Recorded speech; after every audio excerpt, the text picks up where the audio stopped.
Hello, beautiful stars. Welcome to today's reading. So, in today's reading, we're asking, where are you on your path to ascension, and how can you advance in your development on that path? And ascension can mean several things. It can mean your ascension to higher vibration, or it can be your ascension into your goal and your life purpose, or something you're passionate about. So we'll leave that up to Spirit to see what Spirit conveys in the messages today. But yeah, so we have 4 piles for today. And I'll show you them here in a bit so you can choose. But we will also be doing our scrying for our Spirit messages and forms later. Alright, so let's show you the first pile here. We have this oracle, and the artwork looks like this, the 4th house. For your tarot, this is the back, and the artwork looks like that. Okay, and for your Lenormand, this is the back, and this is the artwork. Okay, for pile 2, this is your representative oracle, and this is the artwork.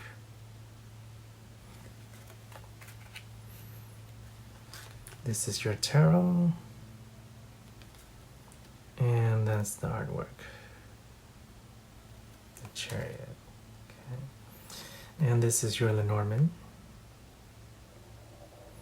And this is the artwork. Alright, pile 3. This is your oracle. That's the artwork. Pile 3, sorry. This is your tarot.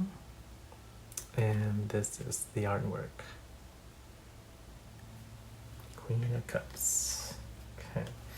This is your Lenormand. And that's your artwork.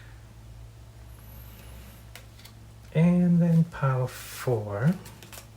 This is your oracle. There's no artwork here, but there's a message, which we'll get into. I mean, this is a representative card, so it may or may not show up in your pile. This is your tarot. That is the artwork. Princess of Swords. Okay. This is your Lenormand. And that's your artwork. Alright, lovely stars. So take a moment and tune in to your intuition. You can ask your guides which pile is calling out to you, and you have a difficult time choosing, then you can focus on one aspect, feature, card, whatever. You want to choose tarot, you want to choose Lenormand, you want to choose oracle, that is entirely up to you. If you want to jump straight into your reading, the timestamps are down below. You can also jump straight to the shuffling process if you're interested in seeing the energies and how we lay out the cards. But I'm gonna clear this up real quick, and then we will get into the scrying. Okay, lovely stars. So for this process, we'll be scrying for our spirit form and messages with the triple Halloween cats here. So let's see. We'll put this here. And we will set, well, the scrying messages are universal, so it may or may not apply to one of the piles, couple of the piles, all the piles, or it may just be for those tuning into this intro.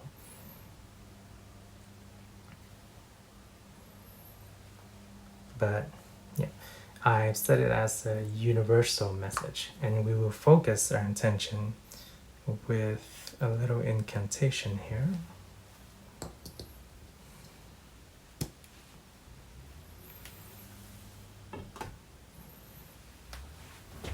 So yes, this is a universal message. Claim it if it resonates for you. If not, then let it be, and we can move on to the readings. Okay. Guardians of Source Divine, your wisdom we now seek. Your guidance, please provide, and the forms through which you speak.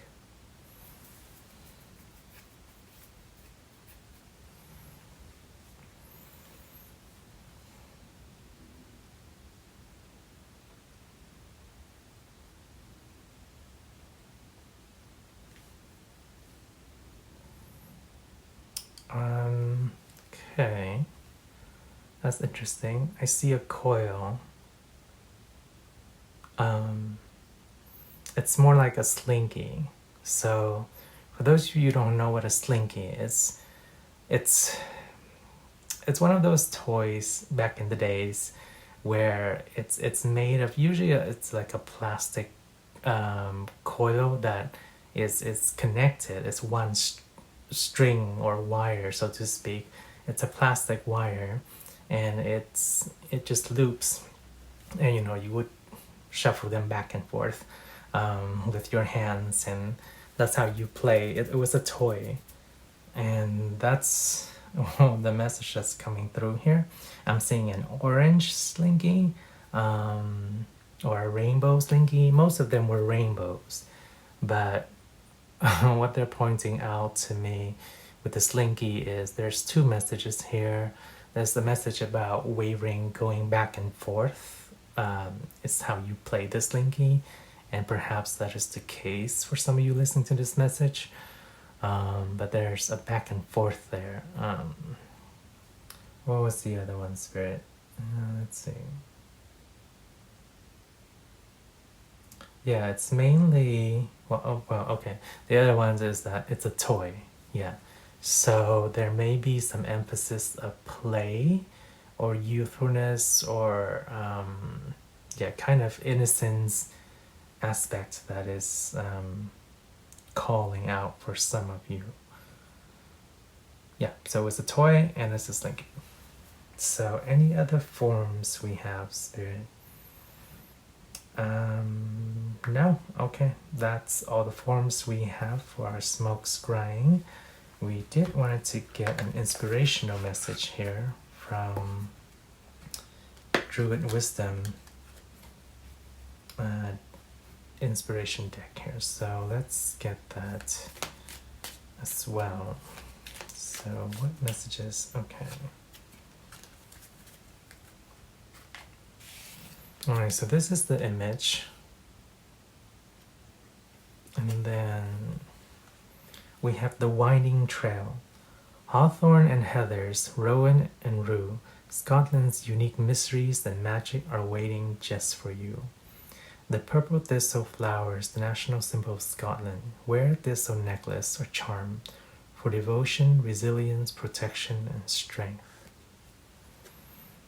Alright, so that is your inspirational message, stars. And now let's get into the reading. Hello, Pile 1. Thank you for joining me in your shuffling process here. Your energy is, I want to say, kind of celestial, more like out there, very, very starry, very, not in the spacey is not the right word, but yeah, very starry and celestial. Like, I wouldn't be surprised if we get the Dark Star series from your Lenormands here. But let's start with your primary oracle. So let's see how many. Okay, one card from this oracle. Thank you, Spirit. And we want to go. No, yeah, this one. All right. And we have another oracle for you here. Oh, we want 3 from this deck. Okay. Alright, so 3 cards from this deck. That one was pretty straightforward. So let's see here. So, yeah. Can we have 3 cards for pile number 1, please, Spirit? What advice do we have for their path of ascension? We want to take this one. Okay, 2 more cards here. This one. No, this one's here. Okay. And 1 more card.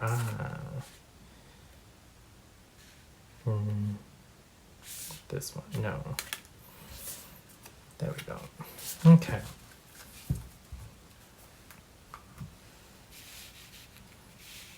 Alright, so this is the layout. Alright, and we want to go for the Normans next.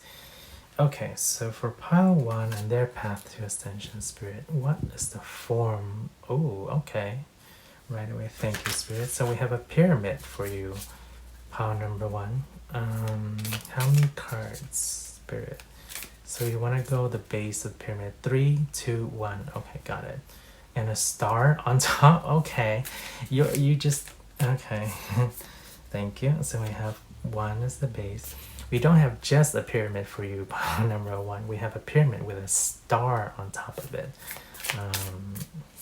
Okay, so 2, and then so let's get 3 cards to form the base, and then 2 cards to form the middle tier of your pyramid. I want this one.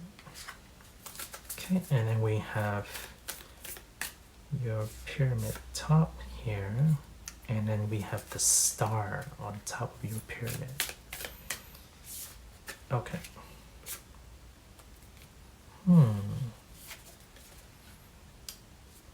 Okay, we have interesting. We have either 2 stars on top of your pyramid or a star on top of another star. Wow, okay. Can't wait to okay, so we're gonna start with the base. 1, 2, 3, 4, 5, 6, and then 1 star on top of the other. Yes, okay. 2 stars on your pyramid. Amazing. And you have the Star Tarot. So I'm really curious to know how celestial you are, pile number 1s. How many cards do we have for the Tarot, Spirit? 6? Okay, actually, they want me to wait. So we're gonna look into your tarot later. We're not going to, yeah. We might use it for clarification or something, but we're not going to shuffle it yet. Okay. All right. Let me set all this up and we will get into your reading, pile number 1. Hello, pile 1. Welcome to your reading. Let's start with your primary oracle here. We have trine and sextile with symbiosis. Let me bring this up a little bit. Okay. I see trinities here, or something in 3s. So that is quite significant for you. Yeah, whether it's 3 partners, 3 divisions of yourself. Okay, that's the message that's coming through. 3 divisions of yourself. I'm going to convey it as it is. 3 versions. No, they don't want to. 3 versions. 3 aspects. There we go. Yeah, 3 aspects of yourself. What else, Spirit? But 3s is significant in this moment of time for you. All right, let's expand that a little bit further. So that's what we're getting with this card. It might be partnership, collaboration too. Okay, let's go to this one next. No, we'll start around this way. Okay. We have Fire Guardian with Ignite Your Passion.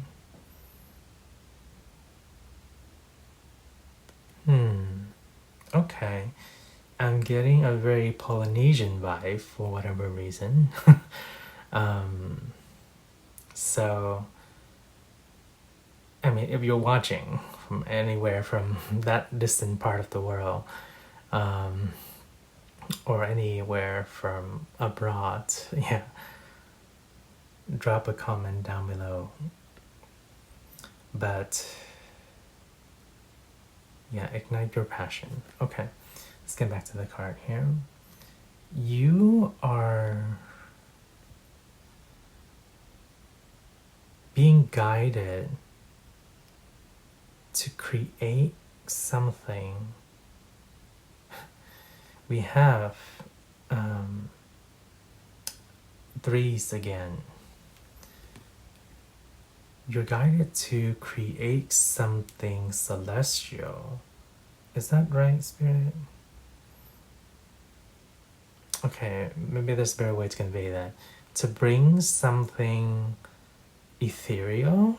Yes, to bring something ethereal or celestial. No, ethereal. To bring something ethereal, but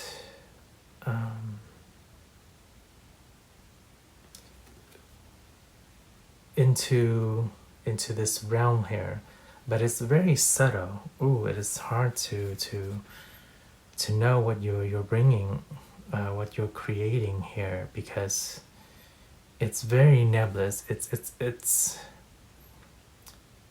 It's almost like a concept that you can grasp. This is more of an energy or something else you're bringing in through. It has a bit of a physical aspect and a very energetic aspect to it. And you're being guided to create this. Perhaps you don't even know that you're being guided by higher vibration entities, but you are guided to create this Padawan, and it's going to bring some major shifts, some very unique and distinctive shifts in the population. Quite fascinating. Okay. Oh, and a butterfly just signifies the significance of that. Yeah, alright, let's pick up a couple more of these cards to see what you're creating. Your path to ascension is quite interesting. Okay, so we have Lord with take charge with authority. Right away I'm getting lineage. Okay, yeah. Lineage across many cultures, Nordic, Egyptian, those are the two main ones I'm getting, Norse and Egyptian. Celtic? No, mainly Norse and Egyptian. Perhaps a little bit of a Celtic mix in there, but mainly Egyptian and Norse.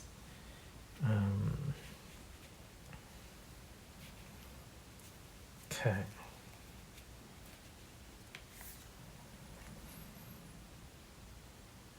Affirming that lineage and then bringing it forth with structure. It's almost like powerful houses. Like in the past they have, ruling houses in the kingdoms, I guess, yeah. And your lineage is like governs it's not just one of those powerful houses. It governs all those powerful houses. Literally, you're like the lord of the houses. Okay. And high priest, yes. Yeah, back to trinities here, and also with oh, okay. High priest, intend and create.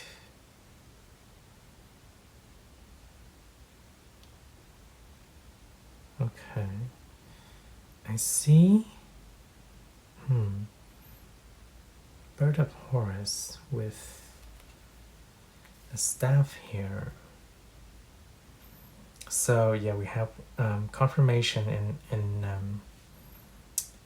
Egyptian lineage. And your Lenormands, which we'll get to. It's also a pyramid. So let's see where. So this is the overall energy for your path of ascension. It's been okay. Let it flow. It's been ongoing for a while. It's been developing, I guess is the best word we have in today's language. Gathering, amassing, accumulating this path of ascension that's been going for many lifetimes or eons, even is what I hear. But yeah, it's been ongoing for a while, and it's kind of uniting different houses, different cultures, different traditions. That's where this path of ascension is leading. It's gathering all these lineages, all these powerhouses into the creation of almost like a new house, or a hybrid house. No, like a unified house. There we go. Thank you, sir. A unified house, unifying all these traditions, all these values, all these lineages into one. That's why we have symbiosis here.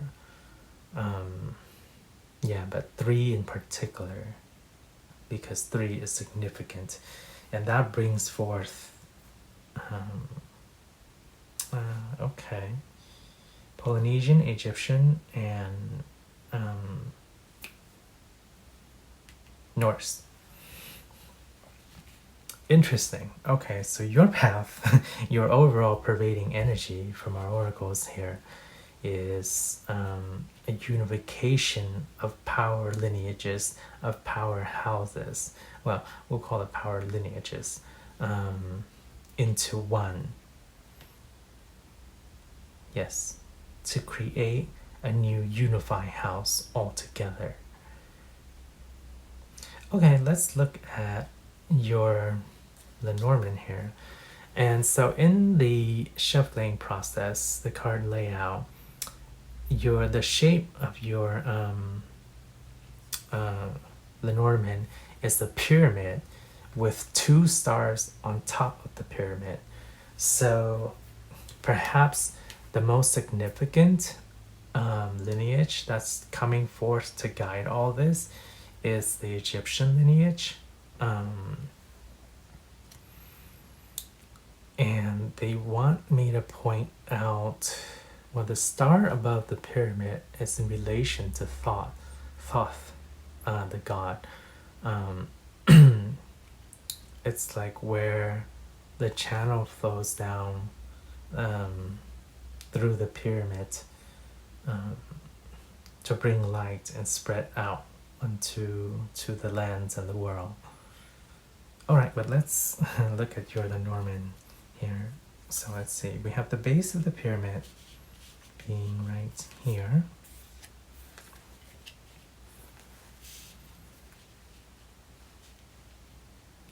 And we have the middle section of the pyramid, and we have the top of the pyramid, and then we have the 2 stars on top. which I will put out in a little bit when we have room. Okay, let's look at the base of your pyramid first. We have the cross. Oh, let me bring this up here. Okay. And then we have the tree, lineage, okay. I see. That's why there's symbiosis. Okay.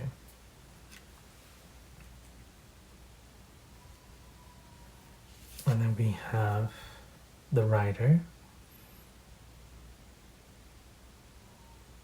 I see. Something wasn't ready. Okay. And we have the lilies.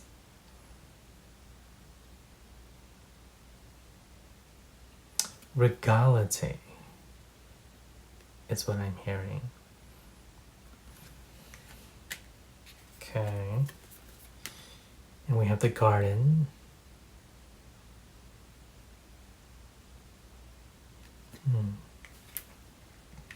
A very auspicious lineage and family. And then for the top of pyramid, we have the mice. Very interesting. Okay, let me scoot these a little bit. Because we do want to look at the star. Do we want to wait for the star spirit? Seems like we want to wait for the stars. Okay, then we'll just read the pyramid by itself first. In relation to each other, of course.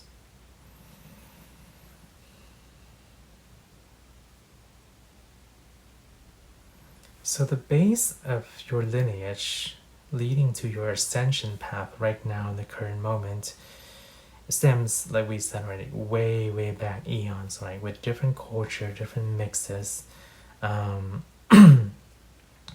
But I see the reason why we have symbiosis here now in this time is because in that past lineage, two aspects of the houses of your lineage or your family or whatever, any of those were at odds with each other. They weren't meeting eye to eye. So that's why they weren't able to unify and ascend to greater heights. Because they were just at odds to each other. Perhaps they had different goals, different plans, different kind of devotion. Perhaps it might be a religious thing. It might be just different goals is what I'm hearing. So different goals, different devotion, different paths, put them at odds with each other. And part of the family wanted to unify, wanted to bring the other part along. It's almost kind of like a Romeo and Juliet tale, where one part of the family wants to unite with the other part, but the overall family lineage were at odds with each other. So that was the root of the problem on the base of the pyramid here. That was the root and source of the problem, preventing your ascension, and not just yours, like I guess the lineage ascension of the family. In the middle tier here of the pyramid, you were quite we talked about power. You, the lord, your lineage was already the lord of the powerhouses of wherever it was in back in its time. You had regality. It was a very regal, very auspicious family, well known throughout the community, well known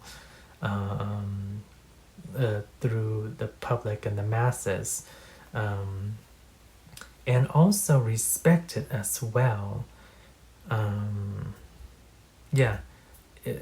there's a different meaning with the rat here in Lenormand than the message I'm getting.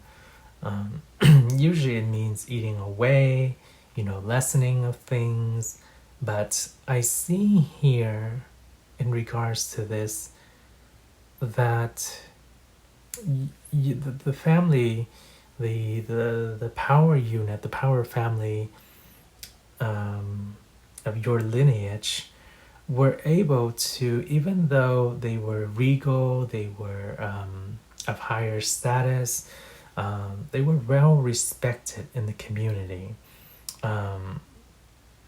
and therefore the community really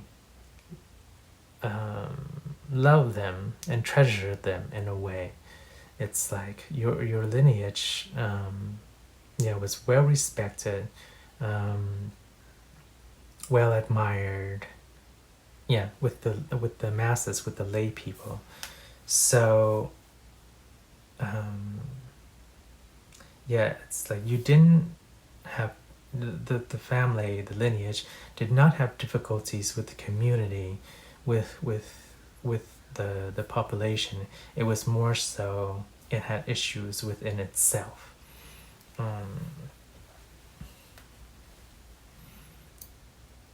And I think that's what you're here to resolve in terms of your ascension, is to unify all these aspects of the lineage, so they come together as one, and to really capture all of their strength and bring into one, as opposed to using the uniqueness as clashing upon each other. Yes. Okay, let's look at the star on top of the pyramid. So I don't have room here, so I'm going to put it here on top of the pyramid, but this star is going on top of the apex of the pyramid, and this star is going on top of this star.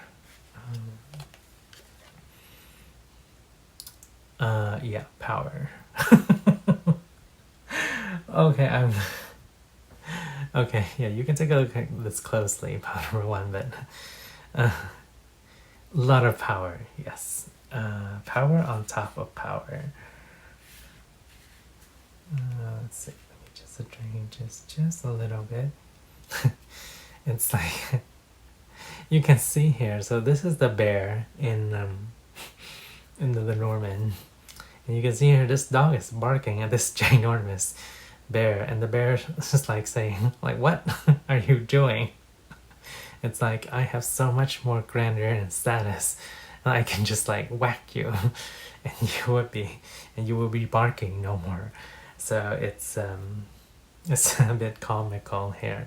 It just signifies the amount of power that your lineage has, which, I mean, we already seen, but this is a reiteration of that, because okay, I don't want to overstep, so let's look at the next card. But it certainly speaks to your the power of your lineage. Okay, the star on top of the star.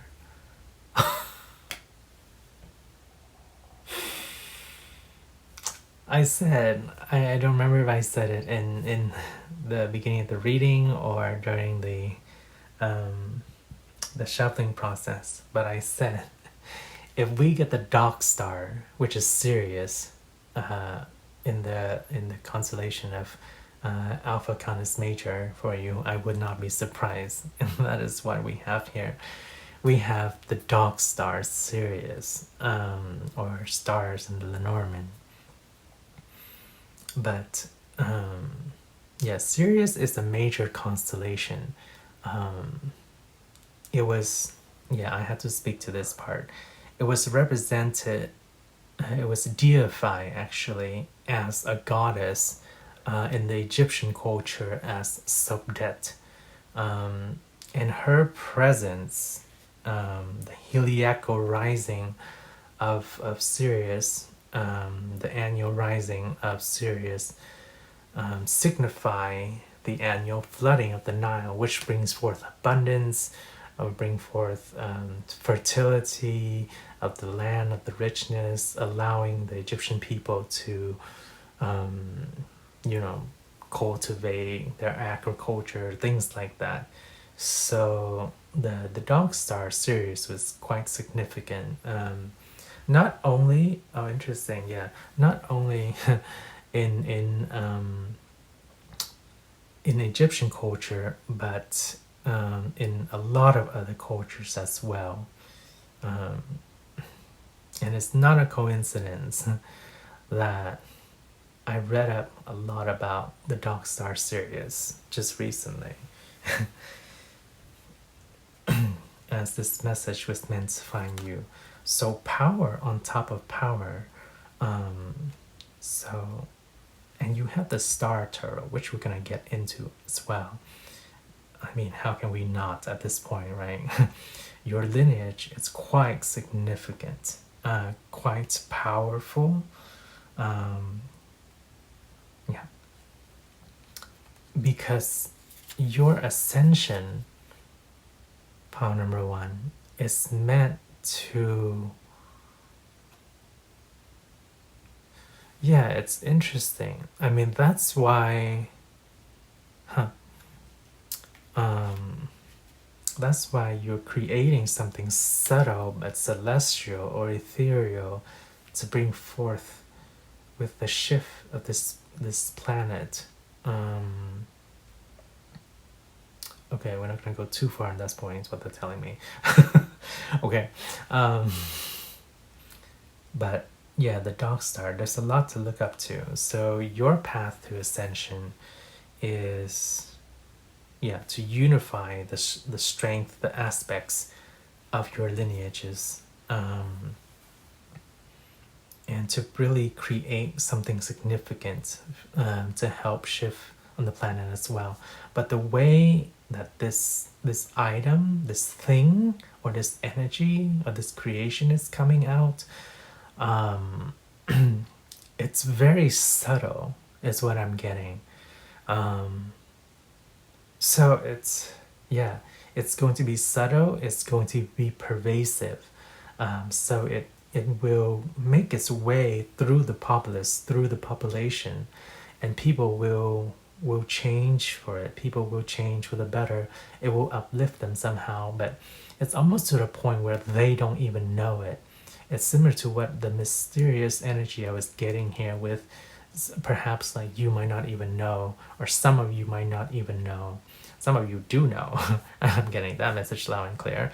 Some of you perhaps are unaware of the subtle thing you're creating and the significance of the impact that it has on the populace, yes, on the masses. Because this power, and that's why the community in the past love your lineage so much, because it's power that is not used in a coercive or in an oppressive way. It's used in a very subtle way to help, yeah, to help, well, the houses themselves, the lineage themselves, but also to help the masses, the populace. So amazing. That's all I have to say. So your path to ascension is to unify all these aspects and to create this. Now, what do you want to clarify, Spirit? I mean, I am really curious about this thing that you're creating, but there's something Spirit wants to convey. Let's see. So we know that you're, yeah, unifying strengths and aspects from your lineage. So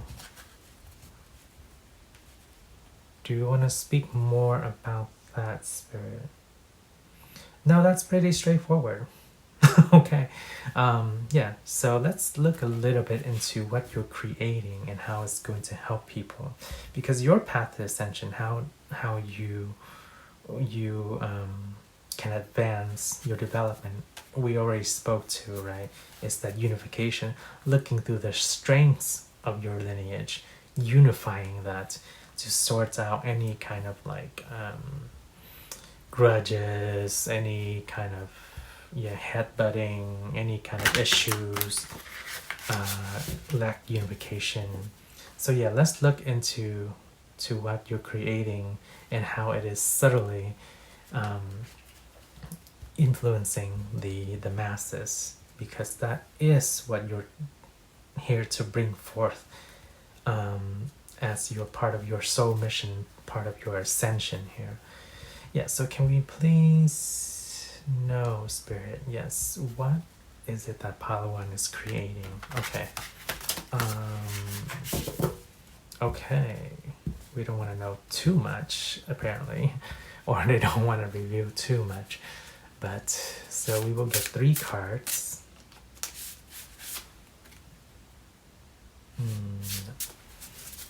Okay, 2 more cards. What is Palawan creating on their path to ascension, Spirit? What is Palawan creating on their path to ascension?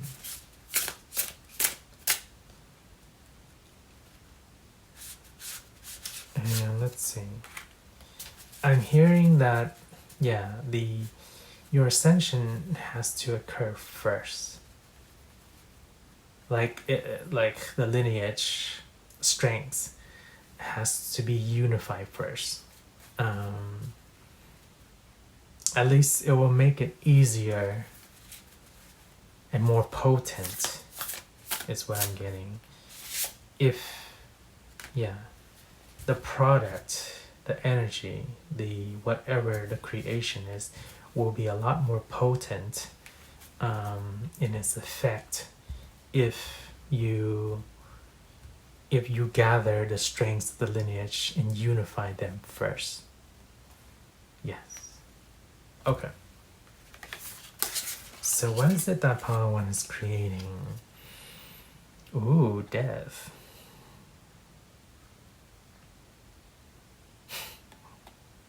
Wow. More Egyptian references. But you can see here, death is also bringing forth something too. It's almost like it's the phoenix rising from the ashes. And this is Nut in Egyptian mythology. Nut is the goddess of the night sky. She is what holds up the sky and allows the world to exist in relation to her brother Geb, which is the earth itself. Why do you want me to point that out, Spirit? So we have relation back to your Egyptian ancestry and the pyramids here. Okay. Yes, being guided here with the butterfly, with Spirit. Something had to die and be reborn to create this. What was it that had to die?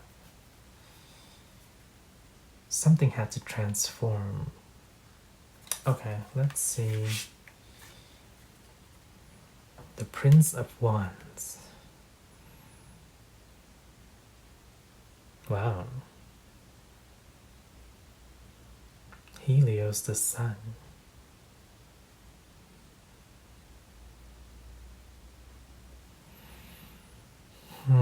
Okay, this thing is okay. It provides it's amazing how we have symbiosis here, because your symbiosis for your ascension will help others unify as well. It's a creation of unity. Perhaps for some of you, that will be along the lines of gender neutrality or gender equality, gender equanimity. No. gender equality. For some of you, that will be your creation. Let's look at the last card here. 8 of Wands. Okay. So we get, unification from the stars again, into creating something loving. Yeah, definitely. For a strong number of you, a good number of you, it definitely has to do with unifying people, gender equality, moral justice is also something else I'm getting. So yeah, whether it's a product or whether it's an energy, whether it's a paradigm that you're trying to shift, whether it's a structural intuition, institution that you're trying to shift. Intuition, maybe that's how it's coming out subtly. You're almost doing this intuitively. With this energy here, we know you're doing it almost intuitively, like you're doing it second nature. You're just creating it without even realizing it, for some of you perhaps. And let's look at this here. Yeah, so whatever you're creating, this is almost like, well, these cards themes go together. This one's different. These are for some of you. This is for some others of you in this pile. So we kind of have two groups in this pile. One really focuses on the ascension, about creating and transforming something deep from the lineage, from the dark hair, into something wondrous and new, which that part I do not know about, or they're not giving me messages on that. But it's basically a transformation, something that died and it's being revived again, or relived again, or reborn again, as the phoenix here. And then now the dark night sky is receiving that light and is able to bring it to the world. Whereas for the other group of you, we talk about all that unification of division already.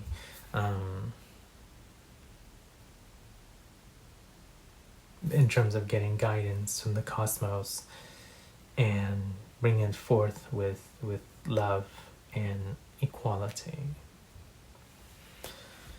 Wow, okay. I think, that concludes your messages for this reading, pile number 1. Your ascension is stems from quite a powerful lineage line, and I hope you continue your path. Some of you are doing it unconsciously, some of you know about it, but yes, go forth and work on that unification aspect, bringing those powers, those strong points of the lineage together, and then bring forth your amazing product here, or your the way that you're gonna shift people so subtly. It's going to be wonderful and wondrous is what they want to say. All right, thank you so much for joining me with your energy in this session, pile number 1. If you found the message insightful, and you would like to share it, hit that like button, subscribe for more messages in the future. And with that, I wish you well, take care, shine bright, and have a wonderful day. Bye, pile number 1s. Hi, pile 2, welcome to your shuffling process. Alright, so let's start here with your main oracle. Yes, and we have another oracle for you as well. Kind of take a moment here. So your path to ascension and how you can advance your progress. Pile number 2. Pile number 2 is fiery. A lot of potent energy here. So let's see, how many cards for pile number 2, Spirit? Pile 2, we want 3 cards. Okay. From this deck, yeah, your energy is fiery, or very lively and excited, or very strong, for lack of a better word. Okay. So pile 2. Oh, okay.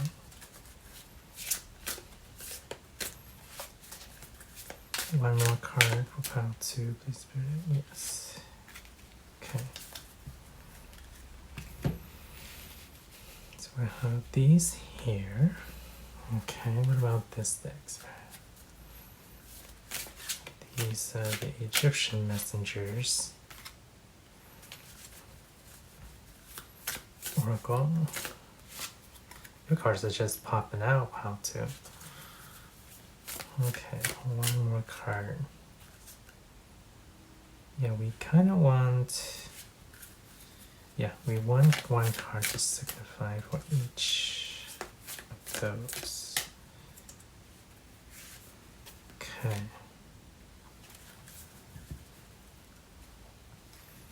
And where do you want to go next, Spirit? We actually want to go to your tarot next. Okay. Alright. What messages do we have for pile 2's ascension, Spirit? 3 each. Wow. Okay, this is going to be a big reading. Well, your energy is quite a lot. Quite strong. Pile number 2. We know that. Okay, so 3 for each. Let's start now with the left here. Okay, 1, 2, and 3. Okay. Let's see here. 1, 3 for this middle portion. 1 more, no, this one. Okay, and 3 for the last portion. Oh my, okay. We'll take this one. And 2 more for pile 3, please, Spirit. Wow, your energy. Wow, it's fast. It's fast and it's powerful. Number 2. I'm having a hard time keeping up. Okay, we're gonna get 4 for you that one. Okay. All right. Give me a moment here. All right. Pile, Lenormand for pile 2, please, Spirit. We have a dragon. Okay, of course we have a dragon. I mean, like, your dragon. We have the Oracle dragon. We have the Dragon Tarot. We have the Egyptian Oracle, and we have the Mirror Truth Lenormand.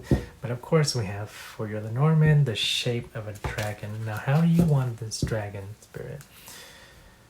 Wow, okay, it's going back and forth.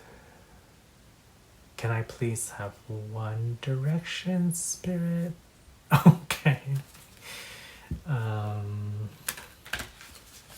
Okay, mouth and head, or I should say head, neck, body, tail. Okay.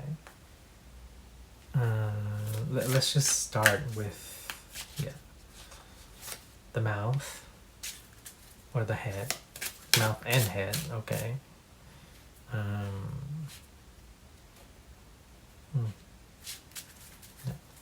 Okay, mouth and head, and then we have a neck,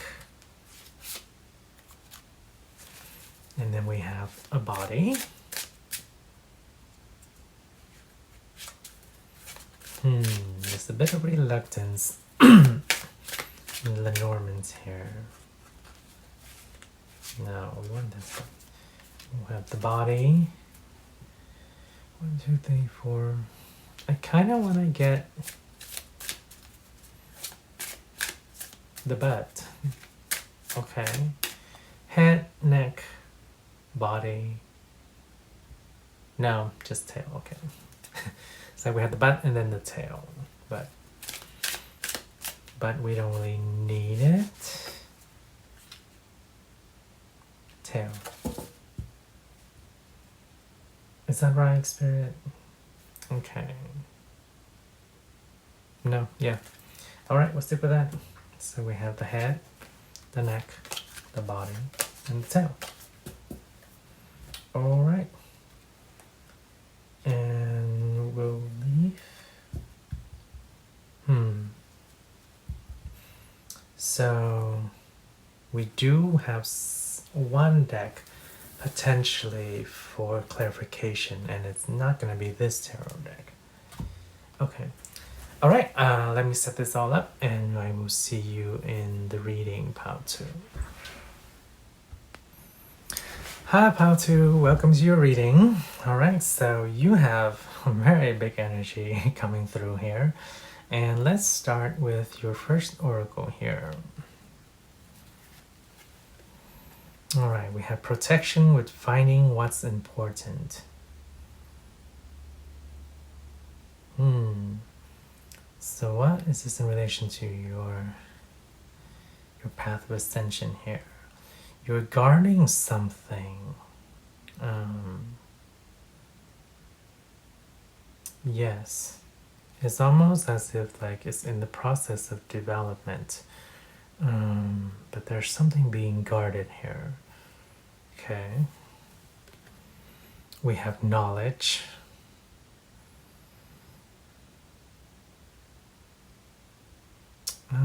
Perhaps it's guarding your knowledge. Some esoteric knowledge or information about something. And we know you have a lot of it, but we have the similar idea here about guarding, and we have two of these cards. We have space.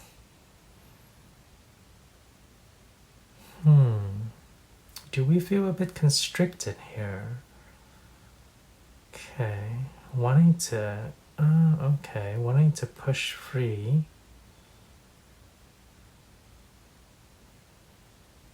Maybe you've been guarding this for too long or too tightly. Yes. You need the space to breathe. Okay, I see. Right, I'm already starting to get the message here. Now let's look at the next set of oracles. Yep. So let me scoot your tarot down just a little bit to make it easier. And then we'll review them in on time. Yeah, see, even that, there's some reshuffling, some readjustment of space here that's being called for because it does not fit anymore. Okay, so we have, interesting, Masis or Mises, Maes, in the Greek form. Yeah, very strong guarding, power number 2, with a lot of protection and energy.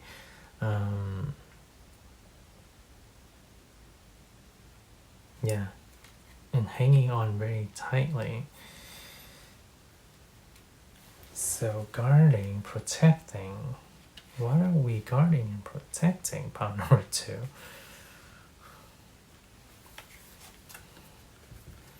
Okay, we have Nunet.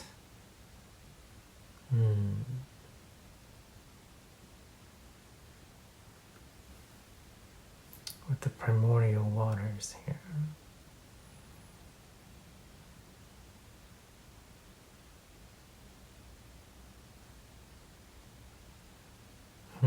Okay. Yeah, this is all shrouded in mystery and very moon vibe here. It's the creations of something that you... Is it not wanting people to know, Spirit? No, there's something more to it. something quite secretive. Okay. And then we have Heka. Okay, that explains a lot. I see. It's almost like a warning. If you expose this secret, we're gonna get you.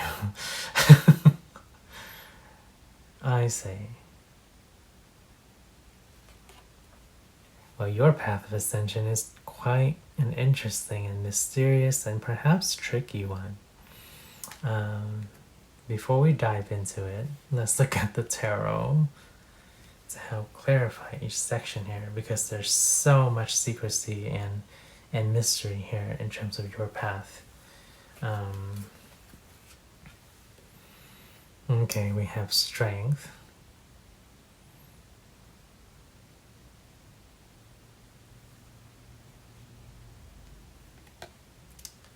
The strength to balance between being overly guarding, protective, and being open. Open, is that the right word we want to use for it? Forthcoming, perhaps. Okay. We have the Three of Wands. Okay. And then we have the Knight of Wands.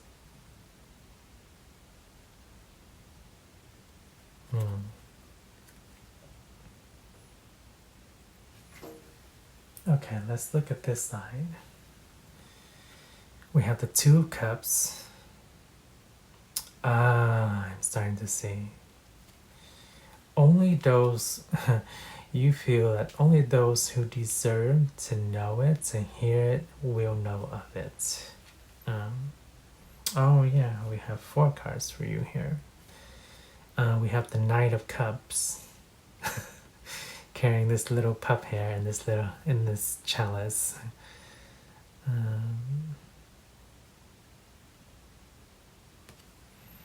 Only delivering when it's time. We have the Nine of Pentacles. Because you're building something here. It's almost like this dragon is riding something with its wings.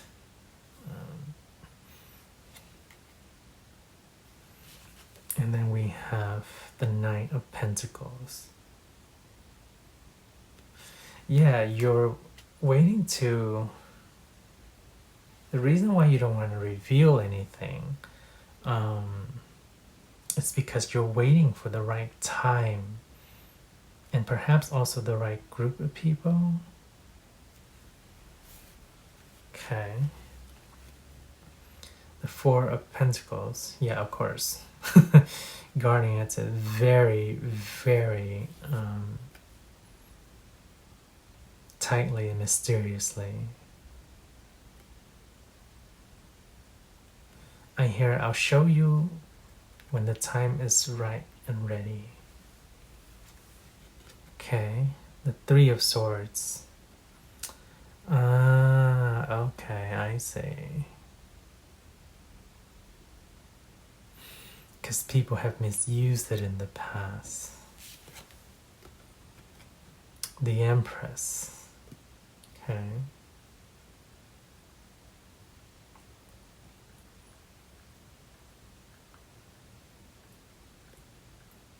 And your candling is bubbling. Okay. It's not... Okay, so on your path to ascension, there's something you want to share. Perhaps this is a universal theme across the piles. We don't know yet for pile 3 and 4. But there's a lot of powerful energy to you, right? We have dragons all over. Even your Lenormand is in the shape of a dragon. When we did the card layout, the shuffling, even that is in the form of dragons. So we have dragons all over. And that's a lot of power. Dragons are, yeah, so one, they have a lot of power. They have a lot of knowledge as well. And that's the other aspect of dragons. They often are guarding, well, often depicted in movies, I guess, perhaps, as guarding, you know, like their treasures, their mountain of gold or something like that. Because whatever they're guarding is usually very valuable. And what happens is, perhaps in the past, when you have shared it with others, it was misused. Whether it was magic, or some sort of knowledge, or some sort of spell, some sort of information, some sort of, I'm getting a lot of strong vibes from magic. So whatever magic you decided to share in the past, it has been misused. Perhaps it's an ability of yours that you share with others, or someone you thought or were close to you, but they didn't really honor what you share.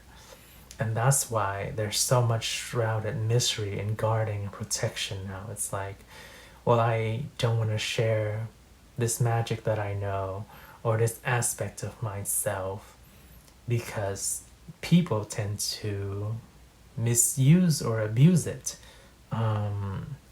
That's why the strength card here points to that fine balance between the fortitude and strength of guarding, and the being receptive enough to open up and share with people. Because Maes here, or Mises, the Egyptian messenger here, he's considered the opener of ways, but he's also a strong guard, right, for the pharaoh, or for the gods. So yeah. So there's a duality to him. It's like, well, one, he can open things to new possibility, or two, he can be well, yeah, literally a guard and a protector.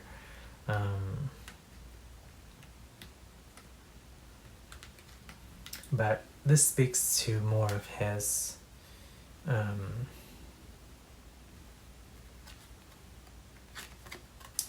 guarding nature.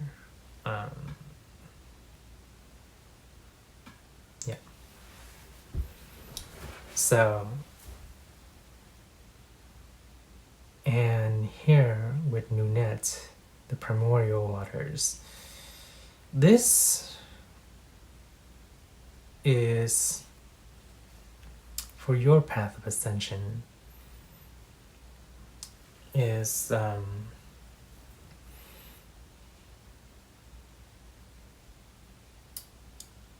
cultivating the waters, is what I'm hearing. Interesting. Yes, so it's cultivating the waters to build a legacy, to build independence, to... Is it esoteric knowledge, or is knowledge to be shared, Spirit? It's esoteric knowledge. Okay. And that's why it's not so readily shared. It can be shared. It can be brought out to other people. And it's not like you don't want to share it. It's part of you do want to share whatever magic, information, aspect of yourself you have.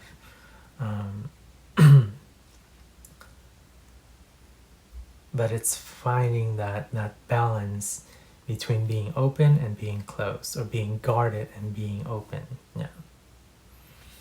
Because there is wanting to share.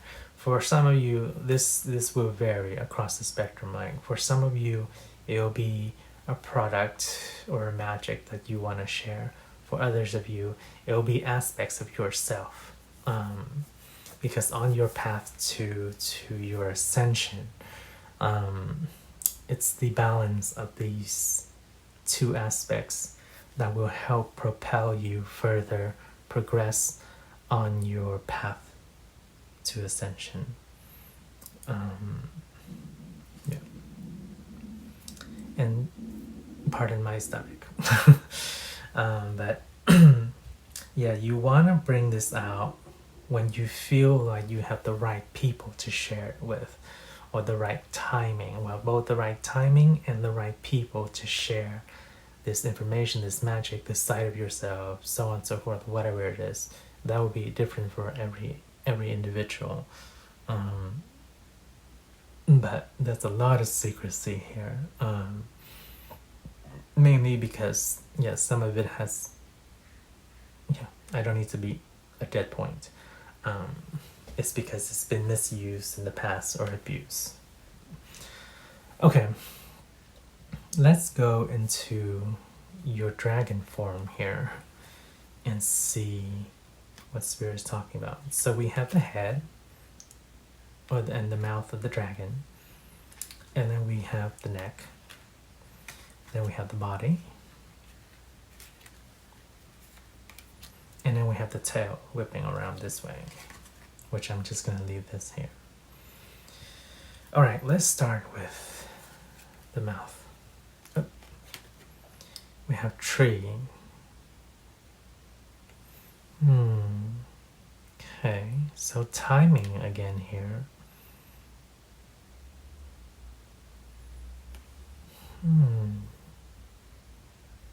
Something about toxicity, as well as if it hasn't reached its maturation, then it's not ready to be exposed to the world.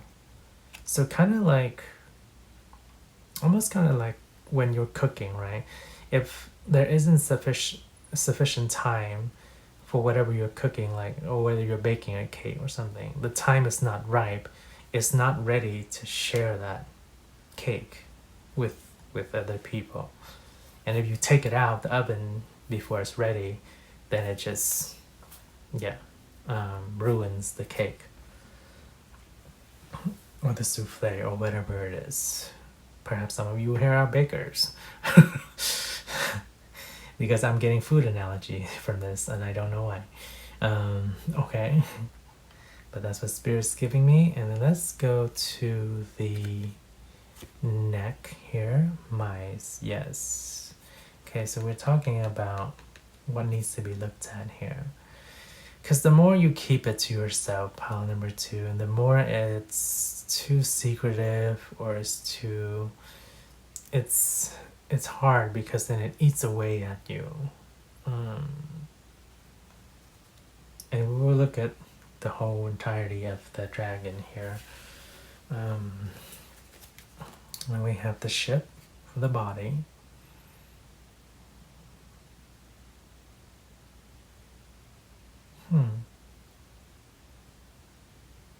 Exploration journey. No, you saw that already. Okay. The ship. And then we have the tail. Rods, or broom and whip.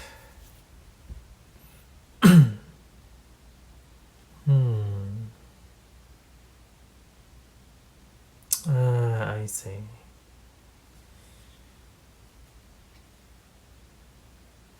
The scars were deep and the wounds were deep. And you keep on beating yourself about it over and over, and that's why it's eating at you. For some of you, yeah, this may be an ability you have, whether it's an intuitive ability, a clairvoyant ability, and you shared it with somebody in the past and it was not received well. It may have been with somebody you consider significant, like, say, a potential lover, partner, close friend, family members, whatever you name it. And when you shared that aspect of yourself, your ability, or just letting people know, it was not received well. It was almost received cruelly in a way. Yes, the feedback coming from you sharing that information was almost cruel. No, not almost. It was, yeah, basically cruel. It's like it was met with a lot of malice and hatred. Oh, that's, yeah. Sorry about that. Part number 2. It feels very, yeah, prickly and uncomfortable. Yeah, it was met with a lot of malice. It's like, we can't accept you for who you are. We can't. Yeah, it's like, you need to get rid of this ability. You're crazy. Yeah, it's just cruel. So there's a journeying away from that, because your ability is quite talented, quite powerful, right? You have the dragons in so many forms. It's meant to be acknowledged in the world, at least, if not shared. And you want to share. You want to share your magic. You want to share your ability with people. But yeah, because the cruelty of how it was received, it makes you hesitant to share with other people. And I totally get that. Like, yeah, what? Oh, a lot of us know how that feel. Let's just put it that way. But the more you keep it to yourself, the more it eats at you, the more it eats away at you, because it feels suffocating, it feels stifling. It's like, this is me, this is who I am, or this is what I know, and I want to share it, but I can't, because if I do, then the world will be cruel about it. And the advice here for your ascension is to wait for the right timing. It's more so the approach. If you're sharing this with some close people, it's using the gauge of what they understand for you to determine whether they are ready for you to share with them. Yes, they want me to use my words very carefully here. Yeah, so test out the waters first, right? Let's say you have a psychic ability, or an interest in sexual preference that you want to bring out and share with your family or friends or whatever, but you feel hesitant because you don't know how they'll receive it. Well, what do you do in that case, right? Well, one thing you can do is you can kind of test out the waters. It's like, bring up subjects in relation to that what you want to share, and then see how they talk about it, how they think about it, without actually exposing yourself first. So, for example, let's say you want to come out the closet because you have a preference for the same sex, and you don't know how your family is going to receive it. Well, the first thing to do is talk to them about it and say, like, oh, like, there's a lot of this stuff going on in the news about, like, gender equality and stuff like that. Like, what do you guys think about that? That's one way to gauge it. And if their reaction is hostile, then you can kind of gauge whether you want to keep that to yourself, and maybe over time they'll shift or change, or the decision is up to you how you want to approach it, but at least you can have a gauge of their reaction first. Or for some of you, so this is another example, if you have a psychic or intuitive ability and you don't know how, let's say we use the family example again, you want to share that with your family, but you don't know how they'll receive it because maybe they're strict in religion and very religious, and they'd be like, oh, you can't talk about that, like that's the devil's work or something, and it makes you hesitant to share with them. And if that's the case, then perhaps it's finding the right people, the right group of family. Family is who you make it. It's not by blood. Biologically, sure, whatever. But if we want to talk about that, then everybody is your family because we're all humans, right? And we have blood running through our veins. Well, yeah. So we want to talk about family, then we are all connected as a family because we are one species sharing the same blood. But if you want to talk about family or people who actually care about your abilities, your uniqueness, your sexual preferences, whatever, then it's those who will support you that will be your family. And I'm getting a lot of family coming up here, even the tree, right? And wanting to talk with family. But yeah, use on your path to ascension, that is the most difficult aspect right now, is learning how to balance what you want to share and what you want to keep private and secret. But the advice is to gauge the timing and gauge the situation. Whether it's a chemistry experiment or baking a cake, you have to gauge the right time for when the cake is ready to be shared in the right environment. Or like for a chemistry project, it's like when the reaction is right to add other things to it. But it is important not to keep this to yourself indefinitely, because then it eats away at you. It's magic that you want to share to the world. It's part of who you are. It's your uniqueness that you want to share to the world. So it should be shared, but it should be shared with the right people and the people who understand you. Otherwise, you just keep on beating yourself over and over about it. It's like, the world is miserable, I can't share with anyone, I feel so claustrophobic, I feel so fenced in. Yeah, so it's time to explore new horizons, and new company, perhaps new family, new people that will be receptive to whatever you want to share. All right, I think that's all the messages I have for you, pile number 2. Yeah, so let me just make sure here. Yeah, no, that's all we want to share. Speaking of wanting to share. Yeah, so don't let it eat away at you, pile number 2. Just find the right group of people to flourish, to blossom, to ascend and become who you are, and being able to share that with the world.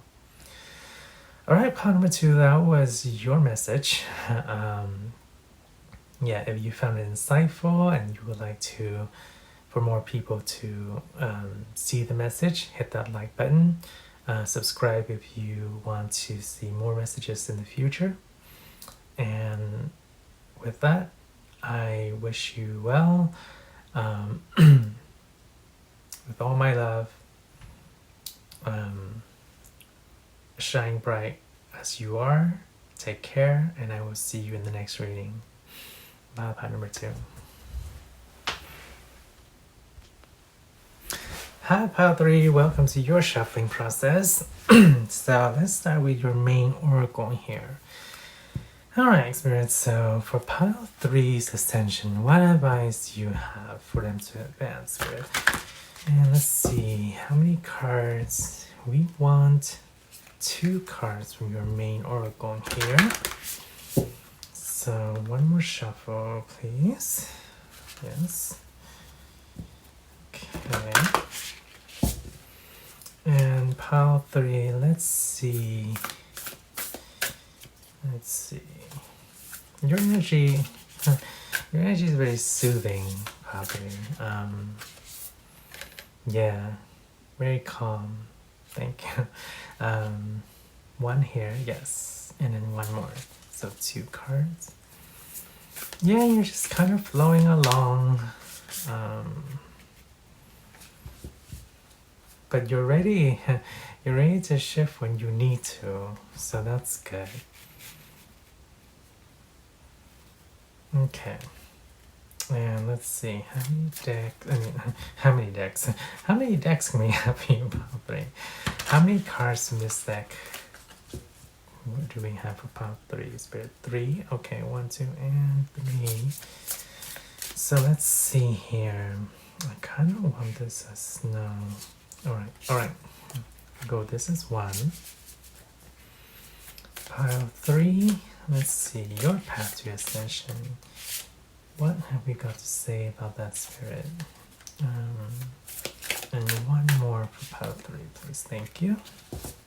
Alright. So let's leave these here. Okay. And next we want to go straight to Lenormand. Okay. And what shape and form do we have for pile 3, Spirit? What form do we have for pile 3's Lenormand?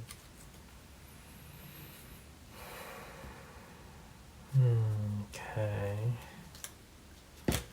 What form do we have? It's funny, pile 3, you are so free-flowing.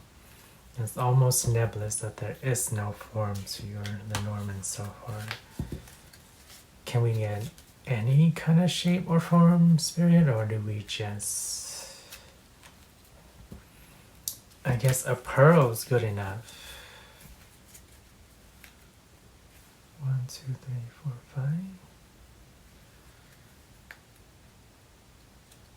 Okay, yeah, we'll go with that. Okay. Alright. Yeah, so I guess we'll do a pearl for you. Cause you're so free flowing and nebulous that water does not need to take any form, it just flows. Alright, so we'll do a pearl for you. 1,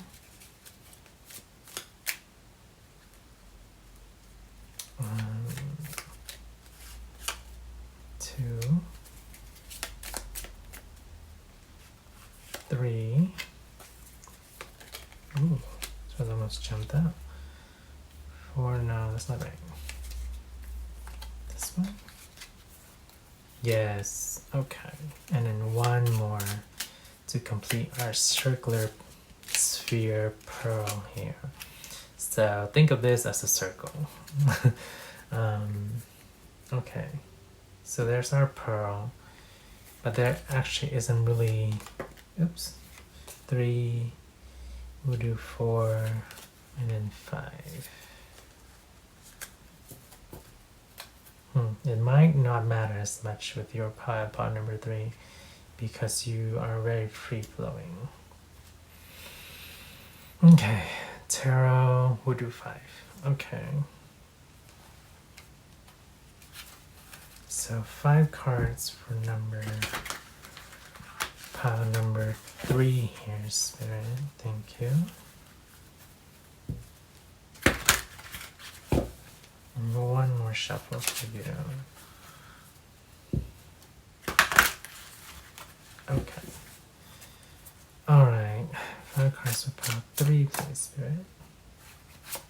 1, 2. Oh, okay. 3. And we want 5.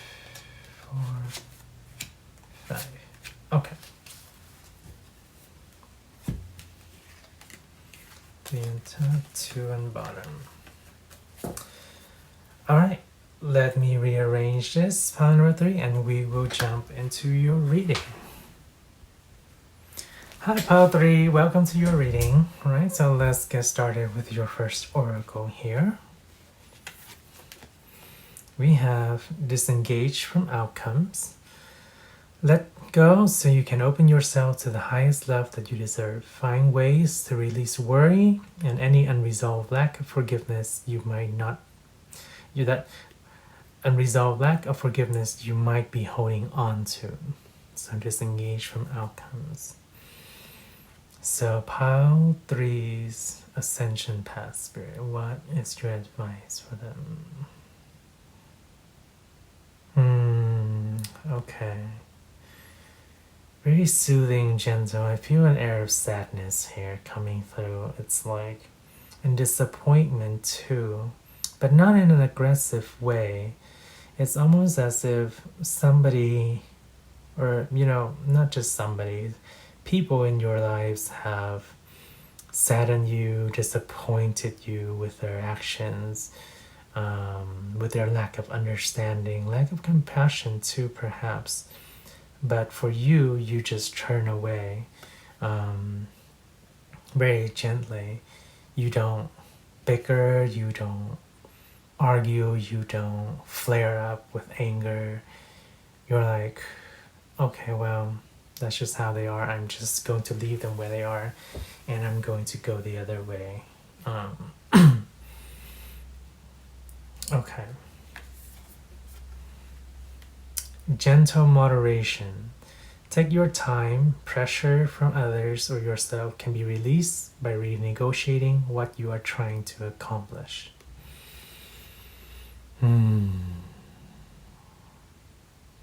Yeah, it's that same air of sadness, but you find peace in releasing and in letting go. That's why your pile here is filled and abundant with water. So much about cleansing, release, and letting go. Because you're not part of the crowd anymore, or at least the crowd that disappoints you. You find peace and solace elsewhere.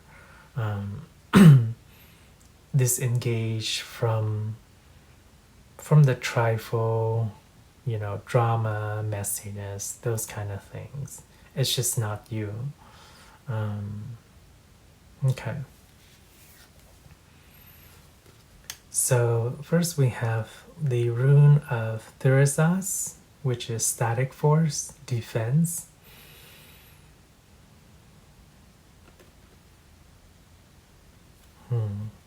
Okay. And what are we getting from this? What would you like to convey here? Yeah, now if you get defensive with those who disappoint you because they're playing a different kind of game, it only becomes prickly. It doesn't really benefit anyone, neither you nor the other party. So that's why it's better for you to choose to turn away and let it go, rather than to be consumed in it. We have the full moon with celebration.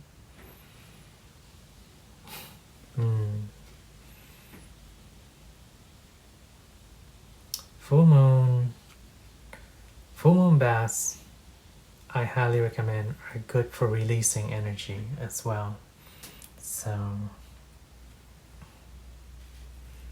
But there is something to celebrate. It's almost an achievement in breaking away from people that disappoint you. Yeah. And let's see your last oracle here. We have a was with trust and partnership.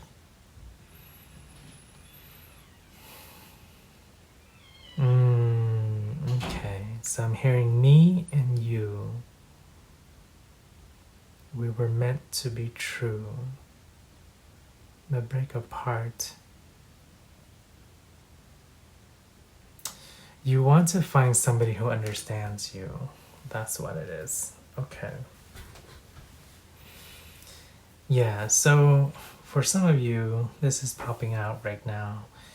In the past, you looked to others for a relationship that that that soothes your soothe and suits your gentle nature, right? Your easygoing, very I don't want to say mellow. That's not the right word. Perhaps it is for some of you, but very soothing, gentle nature. And perhaps they were the people that you paired up with, your potential love partners, your exes, so on and so forth. They were either they didn't really understand you, they didn't get you, they were too aggressive for your nature, perhaps. Yeah, and it can get kind of prickly. They give me the perfect image of someone who's very chill, very relaxed, and then somebody who's like, and these two people are in relationship with each other. Somebody who's very chill, somebody who's relaxed, and another person who's very high intensity, always like neurotic, always like defensive, and yeah, a very erratic kind of energy. And your energy is like more soothing, chill. So there's a disparity right there because it's different in terms of its vibration frequency. What happens is when it meets, it clashes. It like and it can work out for a little bit of time because it neutralizes each other, but over time the energy becomes mixed with each other, and then it's a discordant dissonant discordant kind of energy in terms of the relationship dynamic itself. So yeah, you want somebody who can understand you, that you don't have to feel defensive against when you're in a relationship with them. You want to be able to celebrate your relationship, right? It's a relationship is something that will bring you to, generally speaking, maybe you have more partners and that's different, but bring either you two or all of the parties involved to greater heights, to more joy, to celebration, to fullness. Just want a peaceful relationship. Okay, so yeah. Disengage from those who are not vibing on the same energy as you are. Okay, and we want to go, even you're the Norman. Interesting. Do you want to go tarot next, Spirit, or do you want to go the Norman next? Well, I'm already picking up the tarot. Okay, well, let's go tarot first, because you're the Norman is like you are, very flowy, very chill. Okay, so we have 5 of snow, 5 of swords, break away. How many more synchronicities can we get pattern 3 for disengaging and breaking away from relationships and patterns that are not serving you? Some of you might be, are some of them in, yes. Some listening to this are in current relationships that have this kind of defensive and imbalanced energy.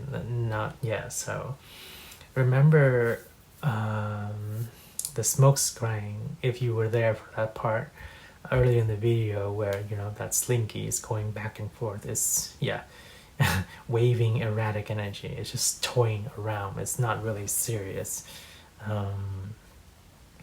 So 5 of swords, break away.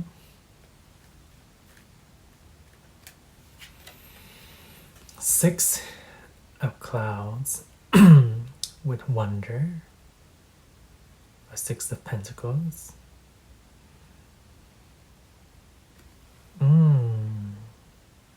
Oh, I like that energy. Huh. You want someone to watch the sunset with, perhaps.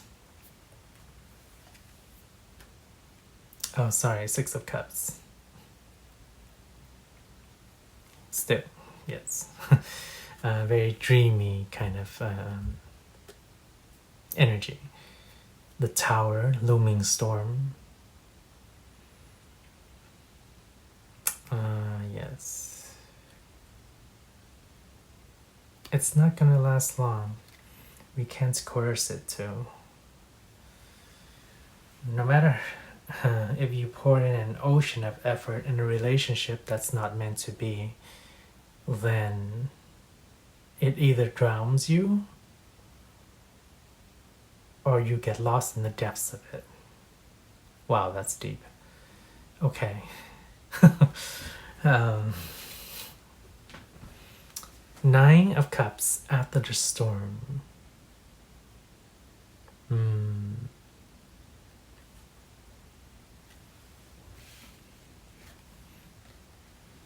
then we have the King of Cups with spiraling renewal. Okay, hold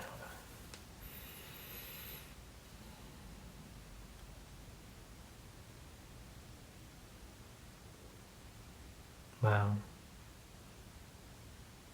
Wow. Okay. I don't know why, but I'm getting a lot of relationship messages from this reading. So, take it if it resonates. If, for those of you who are not in a relationship or does not, the message is not ascribing to any kind of relationship factor, it's something else that you are engaged with that is not benefiting you.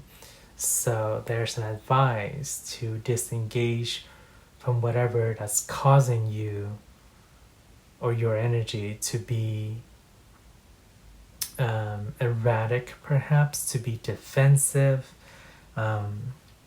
because the message is the same, whether it's for relationships, in relationship with people, or in relationship to other things, whether it's a job, a project, a house project is coming up.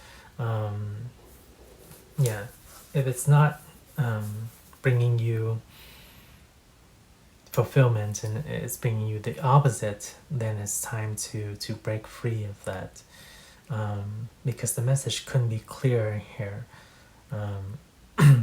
And take it as it resonates, but I'll speak primarily to the relationship aspect. But like I said, apply it to whether it's a project or something else if it's not a relationship.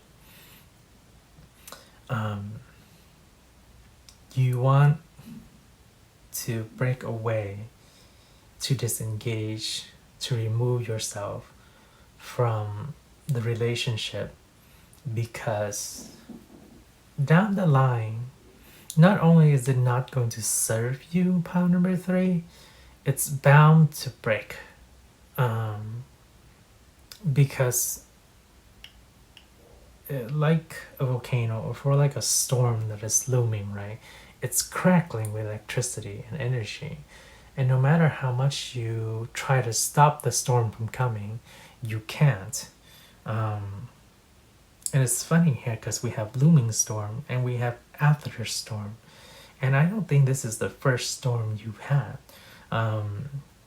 You've gone through this perhaps several times over already, and it's the same result.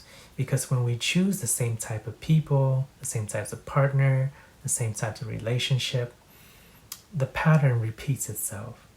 It may be peaceful and serene for a while, or you may be put up with the craziness, with the erratic, the crackling energy, and then you find a bit of relief afterward. But it's like like a rain spell in the desert. The desert is always going to be dry. Yes, when you get that rain hit afterward, it feels so good and refreshing, but quickly it goes back to being a desert. And the same way for the relationship. It may feel so nice when you have those wonderful moments. It's like, oh, in this one moment of time, he or she is able to understand me, or we're able to go out together and enjoy our time together. But the pattern goes back the next day or like the week out there. and the person or the people or the parties involved or the projects you're involved with it goes back to its tumultuous nature. It unless the pattern evolves, the people don't change, the personality does not change, the project, the efforts in whatever it is does not change and it repeats itself. Yeah, you find those moments, but it quickly goes back to what it is. And what it is it's not serving you. Yeah. And the other advice is to find those who are willing to share that with you, are willing to see your perspective, are willing to vibe with you in the same point. So part of your ascension here is to recognize the destructive patterns of those situations that you can be thrown into, and then to remove yourself, because then you will be able to move forth with company, relationships, projects, things that are more on vibing the same frequency with you, will give you peace, give you comfort, give you awe and wonder in your daily life. Yeah, so let's go to your Lenormand.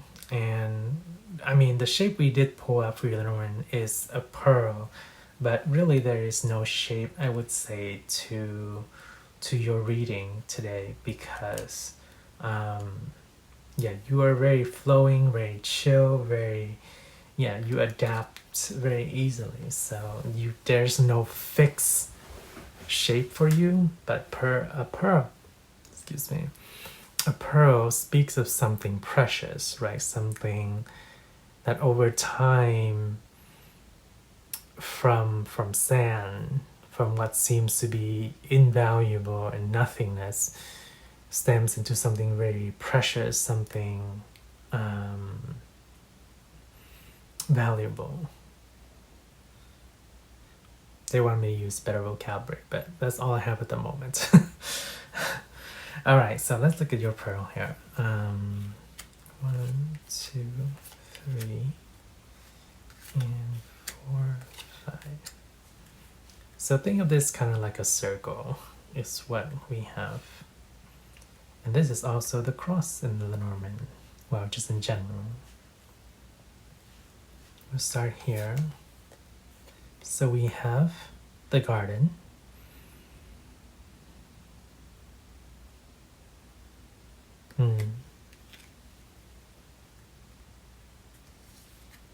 In this case, it's a literal garden.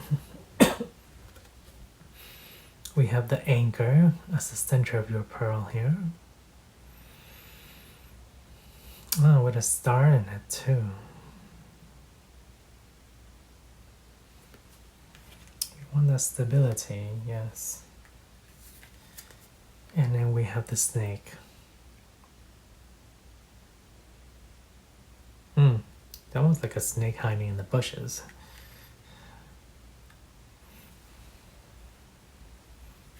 Next we have the book.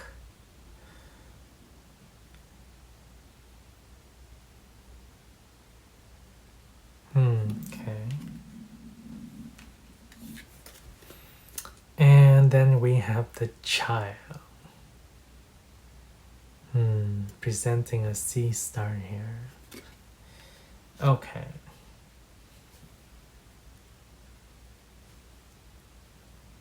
So yeah, we're going to read this in any shape or form because it is as nebulous and as free-flowing as you are.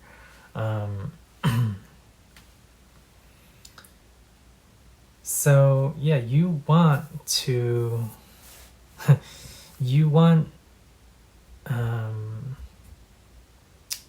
a relationship, a project, a partner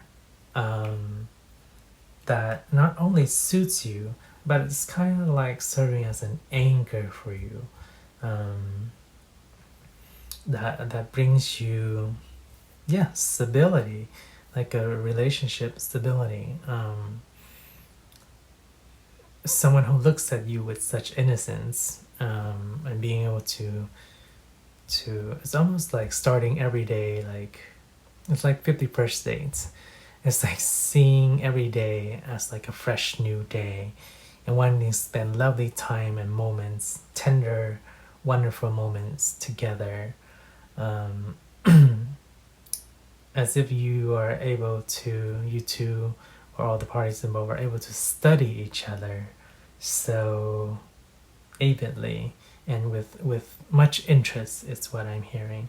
Um, with much innocence and much interest. It's like looking at each other from the eyes of a child every day. It's like that's the kind of relationship that you want. A very innocent, cute, endearing kind of relationship.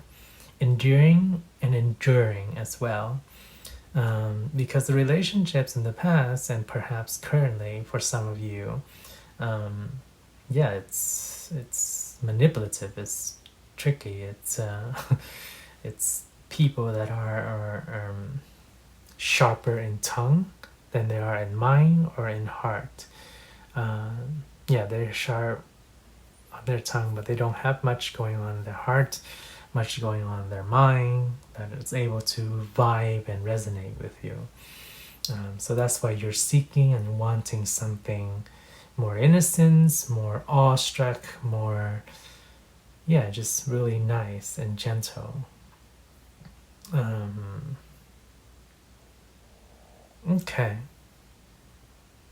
Yeah, so wanting to build that pearl out of something precious. And I actually want to grab another deck for you here. And of course, it's the Mermaid deck, more water element. Yeah, very emotional,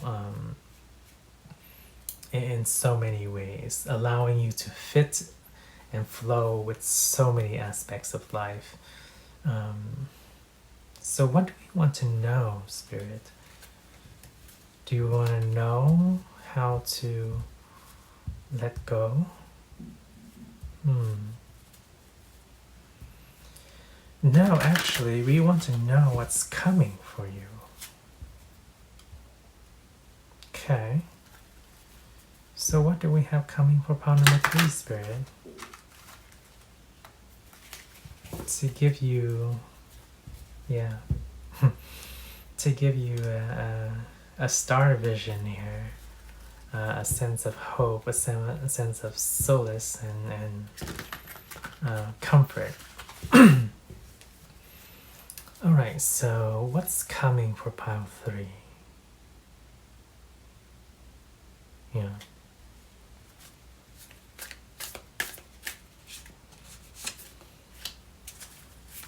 What's coming for pile 3, Spirit? Okay, wow, okay.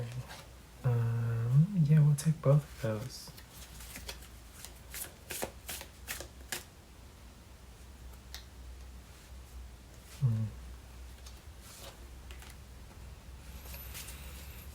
Three. Okay. Tricky energy. We'll take this one. And then one more card, Spirit. Yeah, let's do interesting. 2, 4, 5. Okay. Which actually turns out to be 6 because we have 2 for you here. So 1. Okay, what is coming for pile 3? Oh, the Chariot. Ah, okay. I see this Chariot as the rider in the Lenormand. Interesting. Whatever is coming fast. We have the Devil. Got it. Don't cling on, pile 3. no matter how shiny the relationship currently looks. We have Six of Pentacles.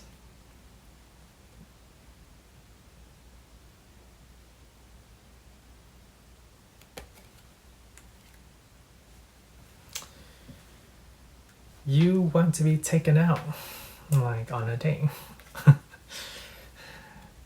The Ace of Swords.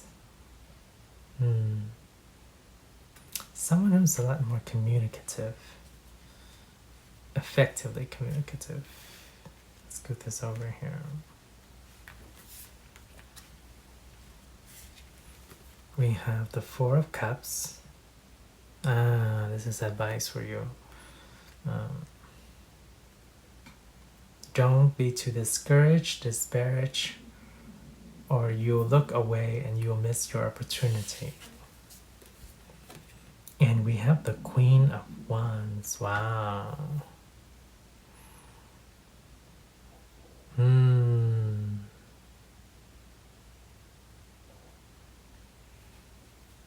Yeah, they are. Oh.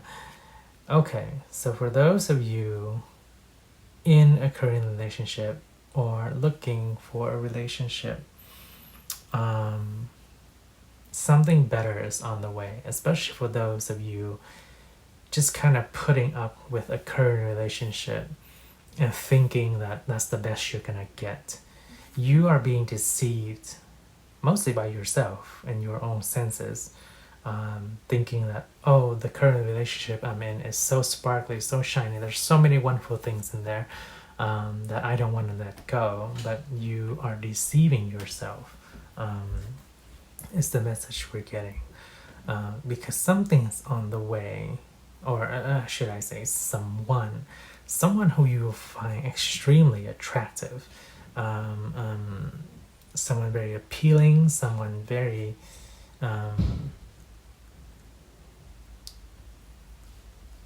well versed in their communication. Yeah, it's almost like they can charm you with their words. But they're very clear and they're very precise when it comes to communication, and they know, and not only communication via words, right? It's communication, well, it's primarily via words, is what I'm getting.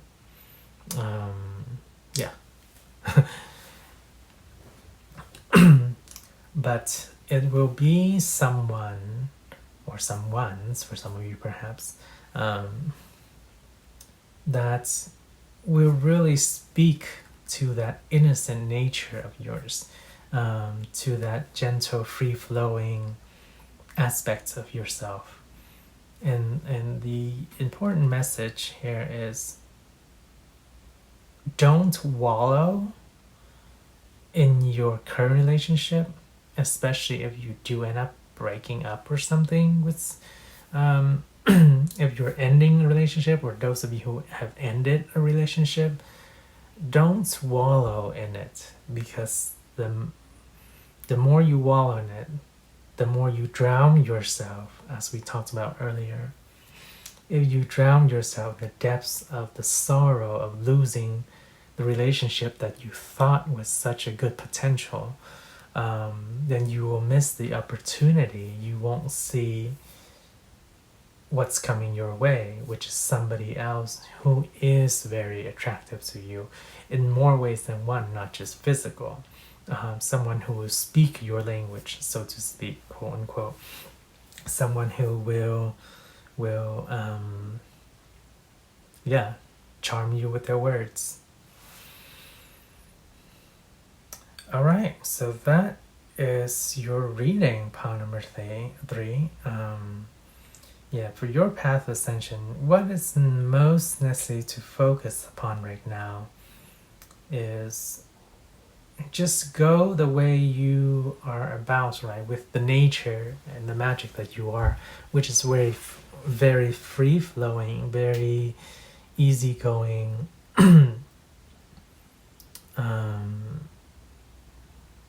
but how you can help or advance yourself in that progress is to let go of things, people, in your life that are no longer, you know, serving you. So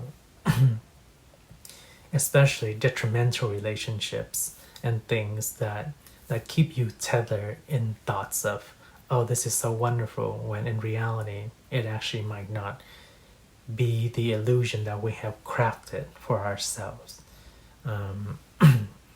Because when we release it, better things will come into our life. Better people, or people more suited to you, I should say, that will come into your life. All right, that was your message, file number 3.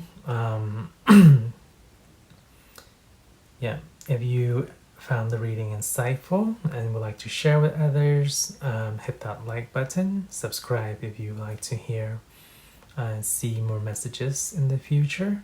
And with that, I wish you the best. Take care, have a lovely day. Remember to shine bright, and I will see you in the next reading. All right, take care, pile number 3. Hello, pile 4. Welcome to the shuffling process of your reading. So let's start with your main oracle here. And let's see. So for pile 4's ascension path spirit, what advice do you have for them to help their advancement? We want 2 cards from here. Okay. Alright, so let's start with 2 cards for you, pile 4, from this oracle. Perfect, thank you. And 1 more for pile 4's ascension spirit. 1 more for pile 4's ascension path. Okay, we'll go with that one. Okay, and then the other oracle. Okay, pile 4's ascension path. How many cards from this deck, Spirit? 3 cards from this deck. Okay.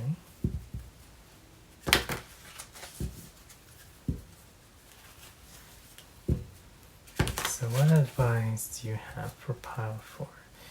Your energy is quite unique, pile 4. I'm not quite sure how to describe it. It's not like any of the piles. It doesn't have like a direct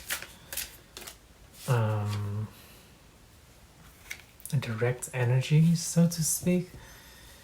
I don't know how to explain that properly. Sorry. It's yeah, maybe you're like a wild card kind of thing, but it doesn't feel like that. It feels like a variable. Yes. Your energy is more variable is the right word for it. So it's subject to change perhaps, but it's, yeah. Okay, anywho. Let's see. Yeah, we want to go with, see, this is how your energy is. It's like, it can change on a whim. And it can be,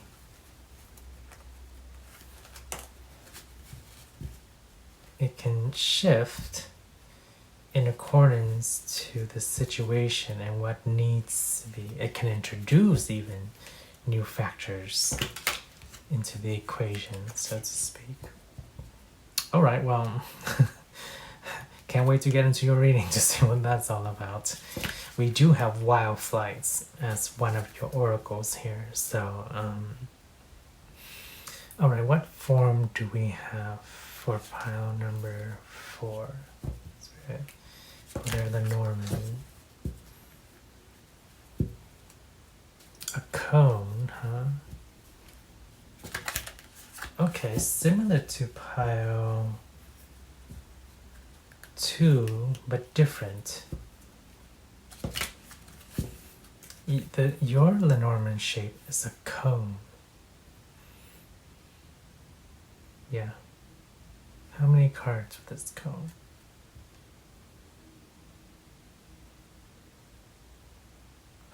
4, 2, yeah, 4. Alright, so 4 cards for your cone here. 2,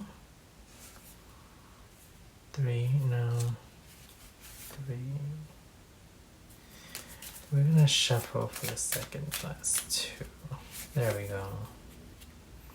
And 1 more card to top out your cone. What kind of cone is this? Is it like a traffic cone or an ice cream cone?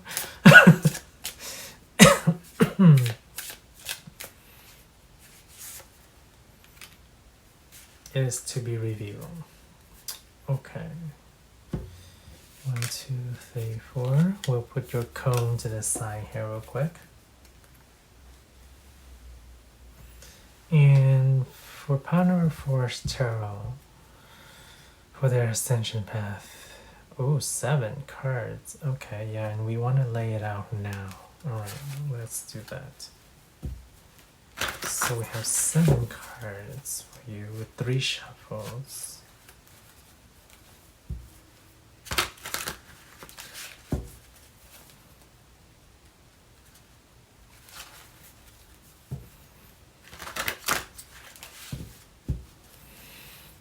Okay, so 7 cards upon 3, please. Oh, wow, okay, yeah. That one jumped out.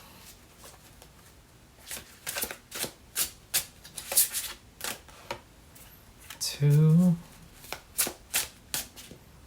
3. Okay. 4, 5. 2 more for 5. 3 F4, please. 2, 4, 5, 6.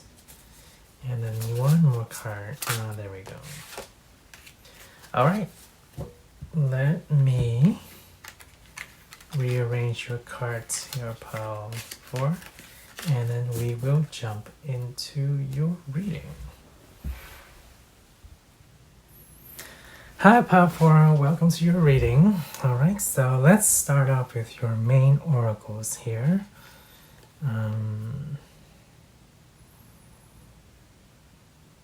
Ooh. Something is rising, growing, glowing. But in the twilight hour, when time is in betwixt something, in betwixt, the in-between hours of dawn. Okay, let's see what this message is. The other world. Okay, yeah. We did talk about the in-between hours, in between worlds, perhaps. Sharpen your vision and look further, deeper. You will discover the other world, the one that feeds the earth and pours its torrent of beauty and perfection on it. What an intense happiness to recognize it and to drink from its source of life. Ooh, wow. Okay, the other world. We'll leave the image here. And this one, from dusk to dawn, dawn to dusk, I now take flight. Are you poetic as well, pile number 4? Okay. Something is building, either within you or around you, more so. Well, maybe both, because this is a general message for all those tuning in. For some of you it's within, for some of you it's without. But definitely something building and ready to take flight. The caress of the sun. Let the sun's rays gently warm you up. Feel its benevolence and nourishing power. It is here for you, for us, and pours its warmth gracefully and generously on our world. This is the time to practice gratitude for all the simple and precious things. Yeah, that hour when the sun pours its rays in the morning. We're talking generally about the peak of dawn here. let's see what else we have for your cards. Oh, we have Mersager, the guardian and protector of the Valley of the Kings.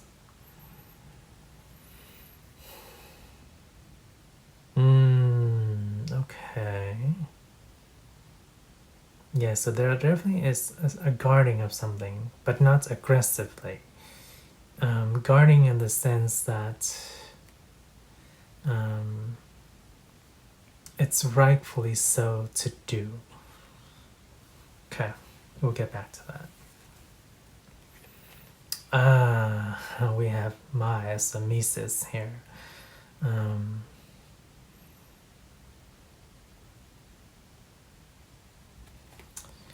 Yeah, this pile is kind of similar to pile number 2, but in different ways. So let's see. And then we have Horus, no wonder.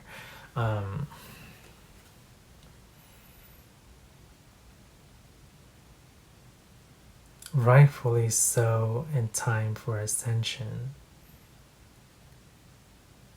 Sovereignty. No, it's a step before sovereignty. It's the step to step into your rightful position. Okay, so what we're getting here is, yeah, something is building and at the same time it's being protected. So your path to ascension is well on its way, I would say. It is not complete yet, but it's well on its way. It's not budding, but it's not in full bloom. Yes, it's somewhere in the between phases of that. Just like it is between, yes, just like between the day and the night, right? The dawn. Nighttime has passed, dawn has already arisen, but it's not at the full peak of the afternoon. So that's exactly where we're at. We're betwixt or in between the the twilight hours of the morning, of the dawn. So there is a bit of guarding, but guarding here not in terms of like aggressive guarding. It's guarding in terms of holding position. It's almost as if the temple or the temple is ready for the ceremony, and the ceremony is for you to step into your power.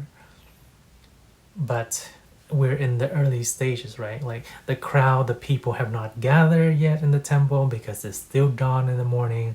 They're all waiting for the ceremony.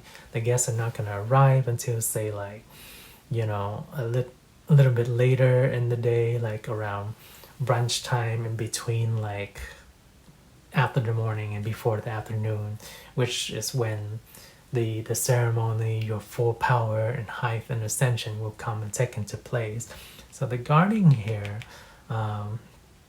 is just, the guards are just out there making sure everything's calm, everything's okay, nothing's going wrong. It's that kind of guarding, not like a defensive, like, oh, we're ready for battle kind of thing.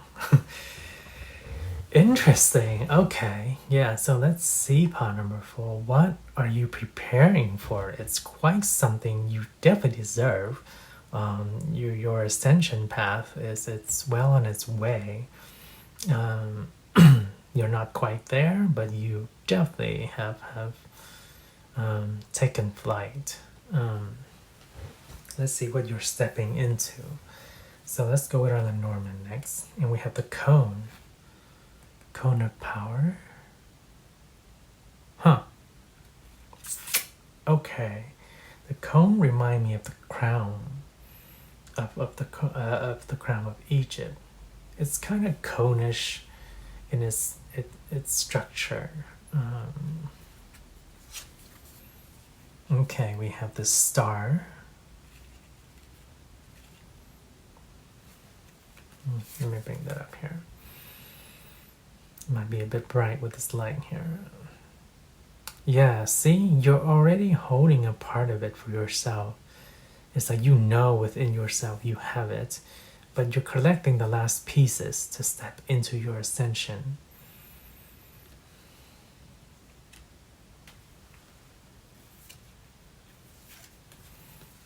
And then we have the lily. Ah, okay, renown and celebration. Okay.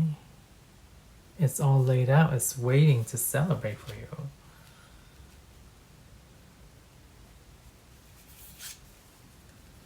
Ah, we have the sun, of course. Excuse me.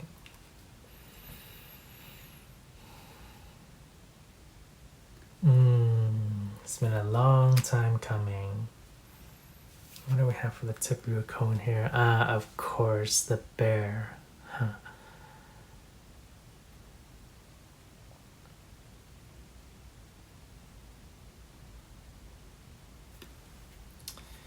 Yeah, this has been well laid out for you. Now I'm really curious. So you've been building all this up. It has been all prepped for you. You've been working on it. Spirit's been working on it to help you get to this point. And there are sentries, guards, stationed to protect you, to make sure your ceremony goes through as it should. And it will, because there's celebration here just waiting to happen. It's only a matter of timing now. I don't see any potential issues at all in terms of your coronation, so to speak, to take place. There's no issue here. You're about to be exposed to the world, but everybody kind of has a little bit of idea about you already, if not more than that. Like they already know you. It's like the network is there. They already know of you, or they know about you. They are praising you. They're praising you right now. And they're like, this is pile number 4's time. It is well deserved. We've been waiting for this. We've been planning for this. We're just guarding to make sure everything's okay. But this is pile number 4's time to get coronated, to get crowned, to step into the sun, to put on this cone crown here. And it's time for pile number 4 to step into their power, to build their family, to build their empire, to be the boss that they are, with the abundance, the family, the connections, the relations that they have. It is so well deserved. Everybody's applauding for you because you so well deserve it. Whether this is a job, whether this is something else on a grander scale, something you worked on, so on, your personal growth, your spiritual growth, whatever it is, right? It's your own path to ascension. It may be as simple as something in the everyday 3D life, or maybe something grander on the scale of the cosmos. But it's been building, it's been budding, it's been guarded, it's meant to be. You are going to be crowned. And they're speaking through me in that very precise, direct manner, very almost kind of structural, hierarchical. Yeah. Wow.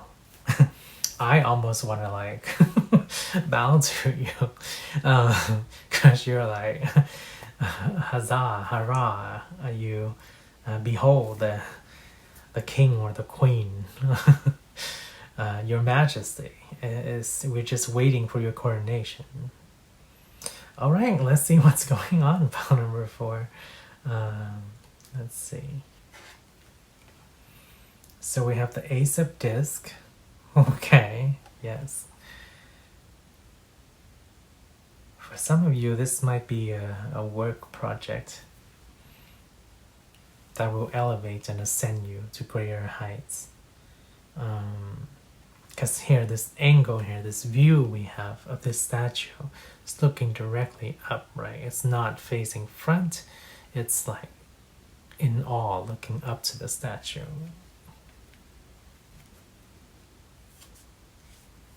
And then we have the Four of Swords with Truce. Oh, interesting. Do I hear or see the UN involved? Politics, perhaps? Huh.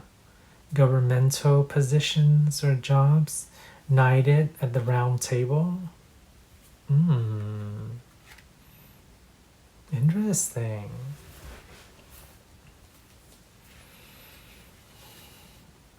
And we have love with the Two of Cups. Eco partnership here. Okay. Equality.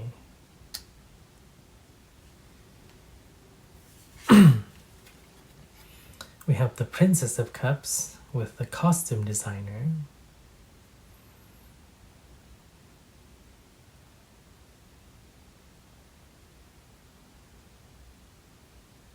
Okay.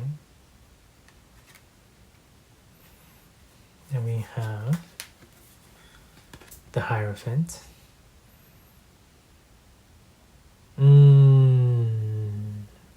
Okay. Like they're saying, like, you are the chosen one. It's you. No wonder you're getting crown from source. Oh my. Magnificent. We have the Devil.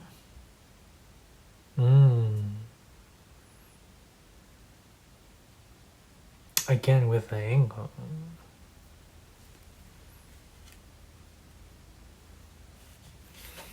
And then we have the Queen of Pentacles with the Matriarch. Ah, wow.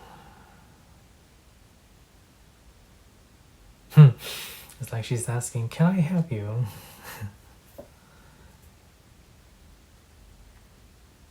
Stupendous. That's one word coming through.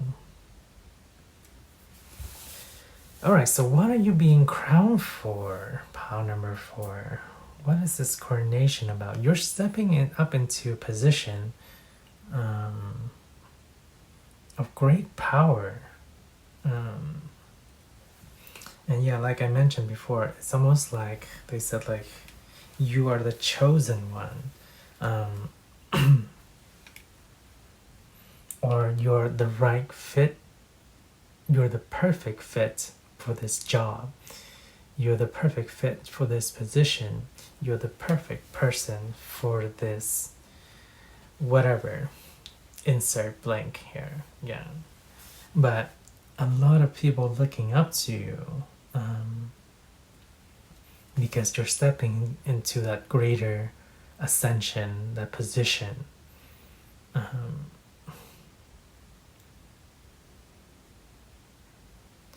Yeah, and we're talking about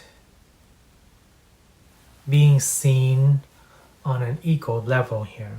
What do I mean by that? It's like, it reminds me of Arthur at the round table, right? King Arthur at the round table with all the knights at the round table. Everybody has an equal place in the round table, regardless of their status, of their positions, anywhere in the kingdom. So like perhaps in your company, in your family, oh, this is coming through.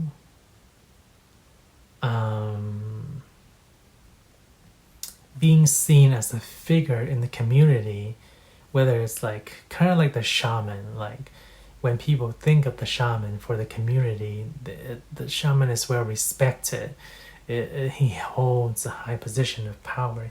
He's like the Hierophant here. And it's your coronation for some of you. It's stepping into that shaman role, into that Hierophant role. Yes. That's what you're being crowned for. That's your ceremony. It's like you've done so much work to get to this point, and now people are going to be looking at you with such awe and respect. They'll be looking up to you. Yeah. This reminds me of Cinderella here. It's like, look at this amazingly wonderful dress that I crafted. It's like, ta-da, here I am, and everyone's awestruck. They're like, oh, that's amazing, that's beautiful. So that's the respect that you're getting, the honor, the praise. Yeah, for some of you, it's becoming like here suggests like the matriarch, or a very well-respected position in your family. With the devil here, I want to clarify this. What is this about? What is this about, Spirit? Okay, one is don't let ego get to your head, which I don't think it will.